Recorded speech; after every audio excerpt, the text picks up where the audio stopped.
Too bold was he, who in a ship so frail first ventured on the treacherous waves to sail.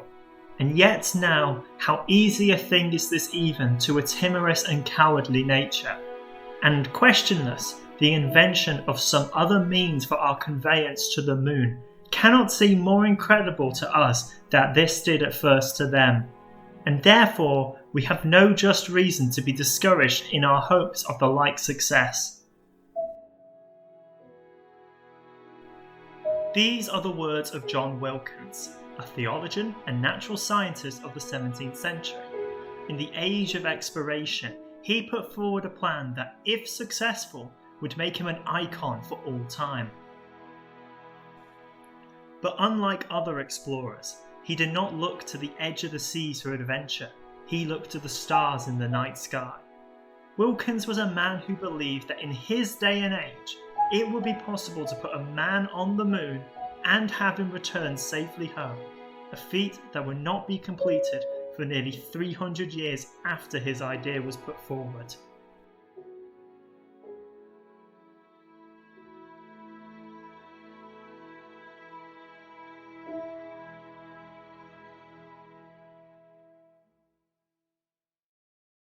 Hello, and welcome to the first ever Jammy History podcast, the show that will talk about events from any time, any place.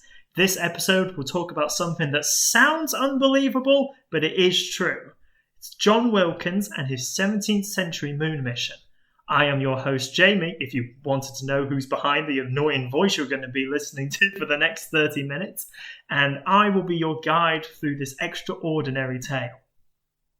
Explorations into space are something that captivates the imagination of most, if not all, people on this planet. The idea that we could one day be discovering new worlds and other forms of life is an idea that forms the basis of most sci-fi stories. I know my dad in particular loves exploration and sci-fi, so I hope he especially enjoys this out-of-the-world tale I have got for him today.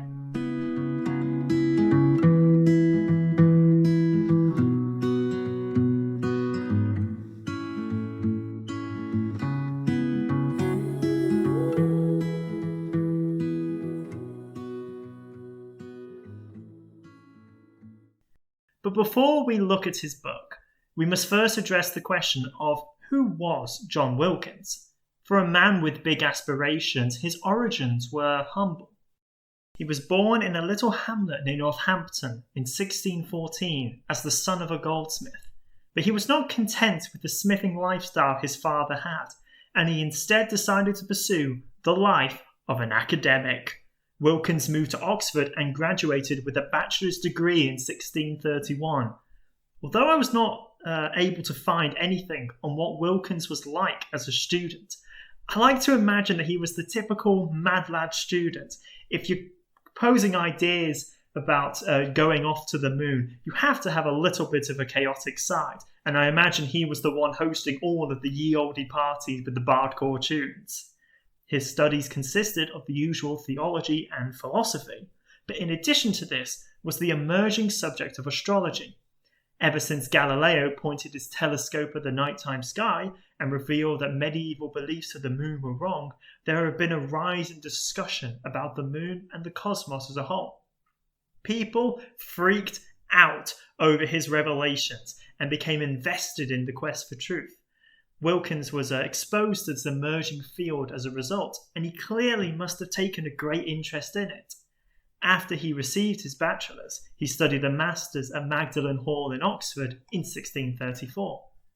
Wilkins then found himself at the crossroads of what his career should be.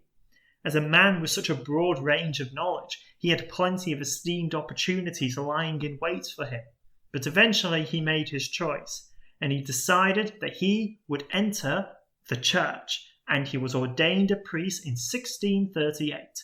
It was around this time that he wrote his book on the moon, but we're going to come to that later because the rest of his life is just so interesting, and it wouldn't be fair to not at least give a whistle-stop tour of everything else he got up to. After he got his master's and became a priest, he ministered for Prince Charles Louis, the nephew of King Charles I. Therefore, he also witnessed the British Civil Wars, an epic clash between the king and parliament, which is no doubt going to be a topic I will be covering in more detail at a later date. If you follow my Instagram, then you will already know how hard it is for me to shut up about the bloody civil wars. And guess what? There's no escape for you now. I can keep talking about them as much as I want on here. But as for Wilkins, it was around this time that he also became the warden of Wadham College in Oxford. Then the king had an unfortunate case of lose-your-headitis, and Wilkins instead found favour within the Commonwealth. But how did he do this? Was he not the minister to a prince after all? Well, it is a good point, but it does help when you just so happen to be the brother-in-law of Oliver Cromwell himself after Wilkins married his younger sister Robina French in 1656. Cromwell gave him a position as the Master of Trinity College in Cambridge, and he did enjoy running it, but before you know it, Cromwell's dead. The Commonwealth government has fallen apart, and now there's a king back on the throne. We've completely gone back to where we had started. As you can imagine, it didn't take long for Wilkins to be demoted because, well, put it simply, no one likes friends of Cromwell. But he was allowed to keep his head, and he was allowed to carry on being a preacher in London, which he did enjoy doing until his house burned down in an unfortunate baking accident that reduced about 90% of London into ashes and ruin in just one night. In one disastrous episode of the Great British Bake Off 1666 edition, he lost his vicarage, home, and the saddest of all, his library. Rest in peace, books. You will be missed. Not only that, but he had also lost all of his scientific instruments as well, which isn't good for your image to be a founding member of the Royal Society and not have any scientific instruments to go along with it. But anyway, he got there in the end. After the fire, he moved north and he became the Bishop of Chester, which personally makes me very happy because that's my home city. I didn't realise when I'd started this that Wilkins resided in my area, and it's a shame that it's not talked about more here. But I suppose we don't want to make our claim to fame a man who believed we could go to the moon in the 17th century, so fair enough. Whilst he was the Bishop of Chester, though, he set about healing divisions within the Protestant faith by trying to find common ground between the different churches. He pushed for comprehension between the different religious sects and what you refer to as toleration for the rest. If easing tensions in the church was not a big enough task, he also managed to find enough spare time to just invent a new language that he called real character, and the goal of it was to replace Latin as the universal language of academics, but then also become the universal language of tradesmen and merchants alike. I did look at real character whilst researching this episode, and oh boy is it a weird language. Excuse the tangent we're going to go on here, but I've got to talk about this. Instead of it being a phonetically based language, where letters correspond with sounds, it is instead a pasigraphy, where each symbol directly represents a concept. He divided the language into 40 main concepts he called genera.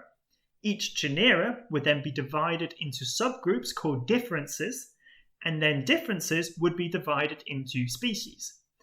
As if that wasn't complicated enough, he also insisted that every word must consist of 4 syllables. The best way to explain this is just to give you an example, because even as I'm trying to write this out, it makes me very confused, this language. So let's just say that you wanted to say dogs, the best thing on the planet, dogs. The first 2 syllables would come from the genera to show which category the word belonged to, which in this case would be Z, which is the category of beasts.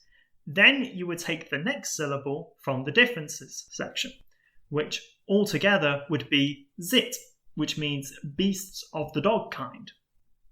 And then finally, you would take the final syllable from the species section, which altogether would be Zeta. I think that's how you pronounce it. Correct me if I'm wrong, but I don't feel like most people will be versed in real character at this point, so I'm just going to go with it.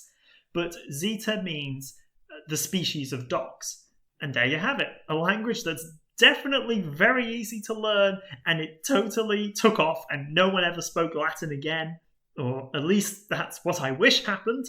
Instead, no one cared about this stupid language he had invented with its weird rules, and they just kept doing what they normally had done anyway. Who knows, maybe it would have taken off if Wilkins had more time to argue about it, but alas, he sadly did not, as he died in London in 1672. Most likely caused from the very medicine that he was using to treat his kidney stones. But now we've reached the end of this whistle-stop tour of Wilkins' life, and I'm going to bring you back to 1638 to talk about the reason you're all listening in, which is the moon.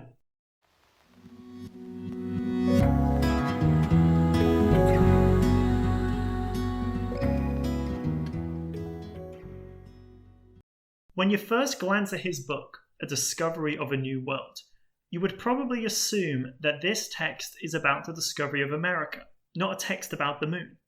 And just to make sure that statement was correct, I showed it to my mum, and that's what she thought the book was about. But on closer inspection, you realise the true subject of this text. Note how the book was called The Discovery of a New World, the emphasis on world. This may seem like a simple choice of words, but it is the crux of Wilkins' belief that the moon was not just a rock in the sky, but a planet with an unknown nature or climate. Only by visiting this new planet could the questions of what it was like be answered. For nearly 200 pages, he details his beliefs on the moon, its structure, its atmosphere, and its inhabitants. When I started reading this, I thought I'd be in for about 200 pages of a madman rambling ideas on moon people and proposing bootlegged methods of getting there. But as I read it, I couldn't help but feel that his ideas were logical. Now, don't get me wrong, there was plenty of wacky ideas inside this book, yet surprisingly, a lot of it made a weird amount of sense. And I realised that it would be unfair if I only focused on his moon mission and not discussed the rest of the ideas he had about the moon. And so now I will guide you through the entire book as well, and see if you can agree with some of his logic. The book begins with what many scientific texts at the time had to include, and that's 3 chapters of the author basically going, "I am not a heretic." The danger with writing a scientific text in this age is that some scientific conclusions could be interpreted as heresy. In a recent visit I made to the Tower of London, I saw astrological carvings done by a man called Hugh Dewey from Bristol, and he was suspected of sorcery. Despite their differences, both Protestants and Catholics could be equally as ruthless as suspected heretics. The danger with the idea of the moon being its own inhabited planet is that their existence was not mentioned in the Bible. Were Adam and Eve really the first people God made? Or were these moon people an unknown part of the design? Uncertainty can be scary for many. This wasn't even a solely Christian attitude to moon theories. The ancient Greek philosopher Anaxagoras was exiled for claiming that the moon was a rock instead of a god. Wilkins felt like he needed to clarify his intentions at every possible moment. He also felt the need to point out repeatedly that he's not stupid, and that he has put a lot of time and thought into these ideas. I'm not sure whether he feared being mocked for suggesting ideas or not, but it's interesting how Wilkins felt the need to remind the reader of his intellect. It seems that the 2 worst things you could be accused of as an academic is being stupid or being a heretic, or worse, both. He did not spend all of his time partying to Bardcore at Oxford University just to be called a moron. No. He was at the height of education, and he wanted to make sure that everyone was aware of that. He then moves on to talk less about theology and more on the moon itself, starting off with this mega revelation in a chapter he titles that the moon is a solid, compacted, opacious body. That's right, you've heard it here first. The moon is indeed solid. It's not a liquid, it's not hollow. Get out of here with those weird ideas of yours that you're bringing here. Not only that, but he goes on to explain how the world does not produce any of its own light, but it instead reflects the light of the sun back to the earth. Although this idea is not quite as outlandish as there being moon people, it is an idea that does contradict his religious beliefs. In the book of Genesis, it says that God made the two great lights, the greater light to rule the day and the lesser light to rule the night and the stars, implying that the moon was its own source of light, not the stars. Did Wilkins realise that he had made a contradiction? Was he just trying to rationalise his views and believe that there was no contradiction at all? Maybe the lesser light mentioned is just the reflected light from the sun. This might explain even further why he felt the need to put 3 chapters in on how his thoughts cannot be labelled as heresy, because he knew that someone would view it that way, and he was just covering his bases in advance. But it is at this point that we reach the main crux of his entire book. Proposition 6 reads that there is a world in the moon, hath been the direct opinion of many ancient with some modern mathematicians, and may probably be deduced from the tenets of others. Now, the use of the word in would imply that the moon is hollow and that this world lies beneath its surface. But as he previously established, the moon is solid. Therefore, this world he speaks of is one that can be observed on the surface. But how? If you look up at the moon through a telescope, you can't see anything that is obviously a planet. It's just a barren grey wasteland. Well, that's where Wilkins would say you're wrong. It only appears that way because of the reflected light. What can be observed are not merely craters, but islands, seas, and continents. This was an idea shared by astrologers other than Wilkins. Polish astronomer Johannes Hevelius drew a collection of maps of the moon where he labelled the craters and spaces as islands and seas. One of the seas was given a name I feel we will all have heard of at some point, known as the Sea of Tranquility, where over 300 years later, the historic achievement of putting a man on the moon would occur. If you were to look at the moon through a telescope, you can understand where Wilkins was coming from.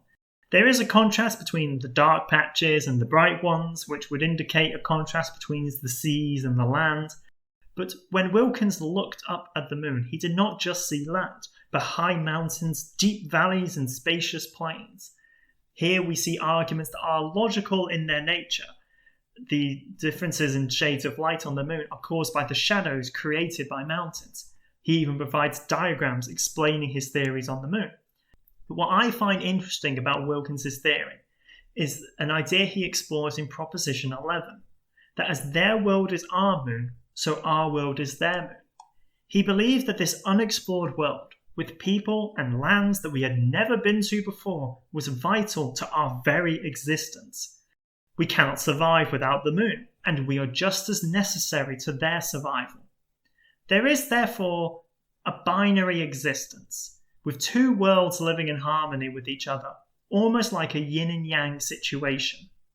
The image of yin and yang is a good one to bring up at this point, as Wilkins suggested that these worlds are polar opposites to each other. When it is summer here, it is winter there. We can see the moon at night simply because it is day over there. Wilkins clearly must have perceived it as the polar opposite to ourselves, which begs the question over what the theoretical inhabitants of the moon were like. Were they the opposite to humans in mind, in body, in soul? Are they little more than beasts who don't know God?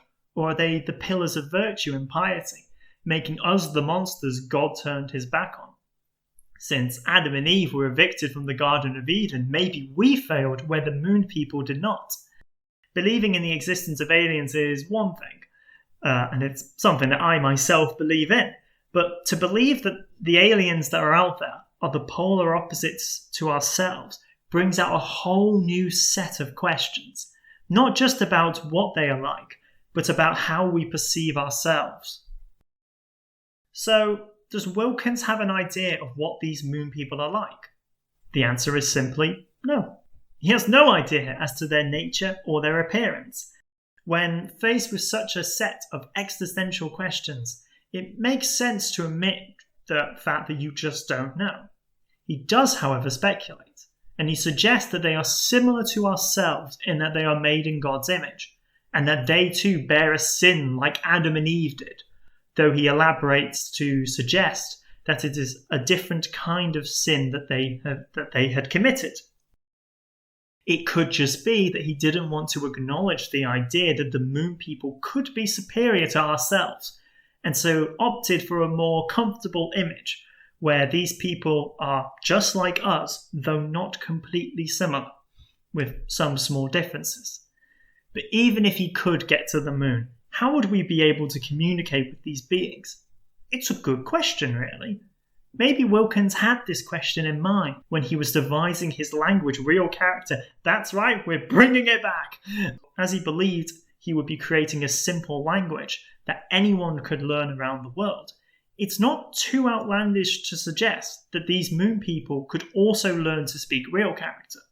At the very least, it would be better than trying to teach them Latin. But the questions he raised about its inhabitants could only truly be answered by going to the moon itself. But if Wilkins suggested a way to get up to the moon, that would be nice, wouldn't it? But, oh yeah, he did! When faced with the question of how to actually get to the moon, Wilkins suggested that the best way to do it would be for us all to pile up, well, at least not everyone on the planet, but a group of people, to get into a large flying chariot and float our way up to the moon. That was the plan. That was the plan in a nutshell. Could you imagine if Neil Armstrong rocked up to the launch pad for Apollo 11 and he just sees a wooden chariot there with Buzz Aldrin on it yelling, "Hop on in, boys, we're going to the moon"? It just wouldn't fly, in both senses of the word. Let's not even talk about the ideas of reentry, which would definitely turn into a spectacle as the chariots of fire crashed back into ground. But credit where credit's due, there is actually some logic in this idea. Wilkins doesn't explain the specifics of how his chariot works, but he does make considerable references to how birds fly, and similar observations led to the creation of the plane nearly 300 years later. Wilkins explained how in the Earth's atmosphere there is a magnetical natural attraction that he called gravity, and it keeps people on the ground. That's right. Someone better tell Newton that he was late to the gravity party because Wilkins had already beaten him to it. Of course, Wilkins didn't write any more about the specific laws of gravity, but I find it really cool that other people believed in gravity pre-Newton. It's not as if Newton showed up and then suddenly everyone knew about gravity. It was an already established idea. Wilkins explained how if you could reach a certain height and pass through this spherical barrier, you could simply float to the moon. Now, this does mean that you'd have to eyeball the landing to avoid missing the moon, but Wilkins does believe this to be possible. He compares travelling to space to floating in a river, where if a certain level of buoyancy is achieved, you are not pulled down by gravity to the bottom of the floor. Therefore, keeping the chariot light was an essential component to the journey.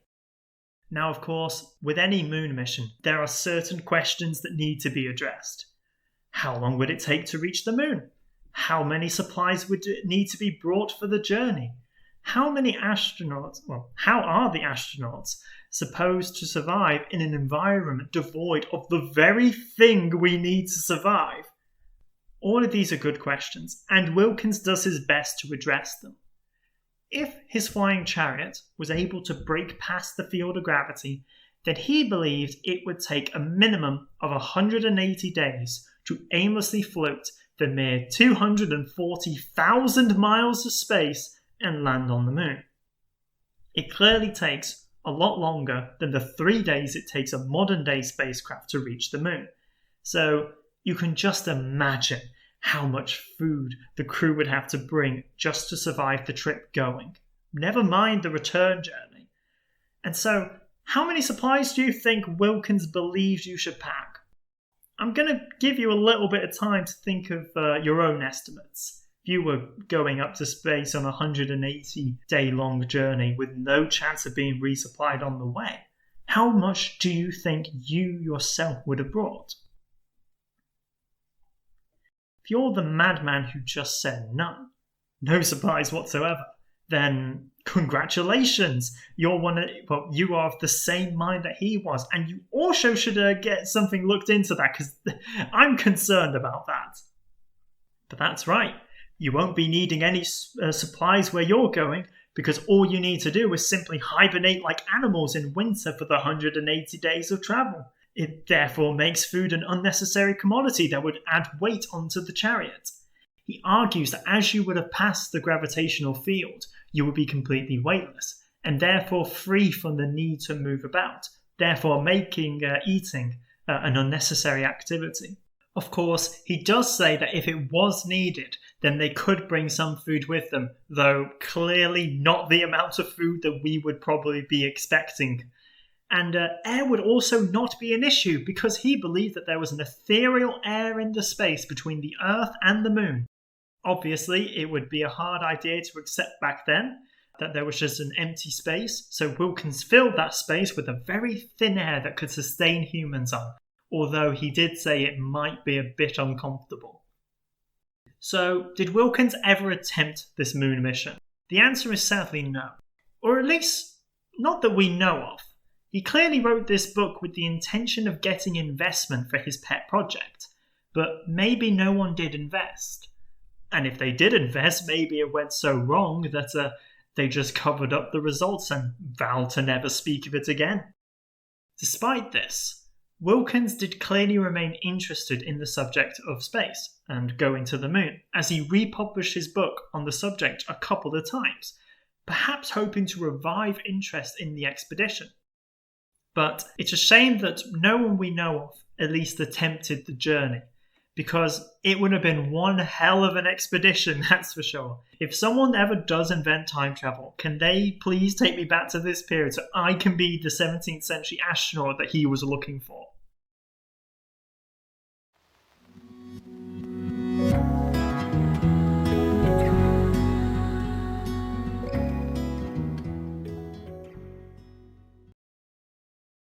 So, Wilkins never got the moon mission that he had so strongly pushed for.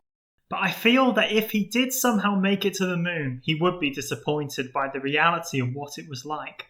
There is no world of opposites, a short flight from the Earth, but a barren rock that none could hope to survive on. But whilst I was reading his work, I couldn't help but admire Wilkins's vision. For in an age where humans were starting to explore the Earth and encounter each other for the first time, he saw the future of humanity going off into the stars. If there were new lives and cultures to be found here, then surely there must be more to see out there. Wilkins would have made a great Star Trek character, that's for sure. And so, to end this podcast, I thought I'd read the final paragraph in his book. An extract that really reveals how much Wilkins had envisioned for the future of space travel and the future of humanity.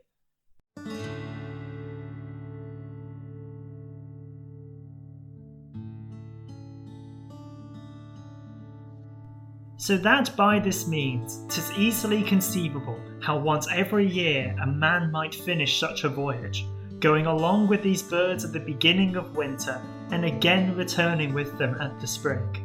And here one that had a strong fancy were better able to set forth the great benefits and pleasure to be had by such a journey. And that whether you consider the strangeness of the persons, language, art, policy, religion of those inhabitants, together with the new traffic that be brought thence. In brief, do but consider the pleasure and profit of those later discoveries in the Americas, and we must needs conclude this to be inconceivably beyond it. But such imaginations as these I shall leave to the fancy of the reader. Thank you very much for listening to the first ever Jammy History podcast. I do hope you have enjoyed it. If you did, then please be sure to leave a rating and share the podcast. I'd greatly appreciate you doing so. Also make sure to check out my Instagram at Jammy History. I post history content on that regularly. I also have a Twitter of the same name, but that is more of a barren wasteland and you don't need to go on it. Join me next time where we will be looking at the battle that made England, a tale of Vikings and Saxons. See you next time.